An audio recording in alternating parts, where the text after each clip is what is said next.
காந்தியை கொன்ற காமராஜரை கொல்ல முயன்ற பாரதிய ஜனதா கட்சி என விமர்சித்த தமிழக காங்கிரஸ் கமிட்டி தலைவர் EVKS இளங்கோவனுக்கு தமிழக பாஜக தலைவர் தமிழிசை சவுந்தரராஜன் கடும் கண்டனம் தெரிவித்துள்ளார்.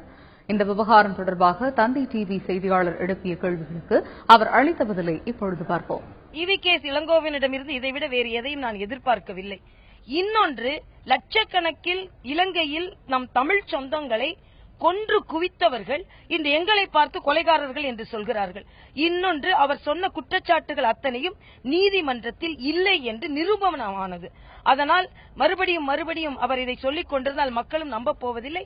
நான் EVKS இளங்கோவன் அவர்களுக்கு அவரது வார்த்தைகளுக்கு கடுமையான கண்டனத்தை தெரிவித்துக் கொள்கிறேன். முதலில் உங்கள் உட்கட்சி பிரச்சனை நீங்கள் பாருங்கள். பாஜகவை பார்க்க வேண்டிய அவசியம் இல்லை. பாஜகவை விமர்சனம் செய்ய வேண்டிய தார்மீக உரிமையும் உங்களுக்கு இல்லை. உங்கள் கட்சியிலே 1000 பிரச்சனை இருக்கிறது, அதை முதலில் பாருங்கள் என்பதைத்தான் நான் இங்கே தெளிவாக சொல்கிறேன்.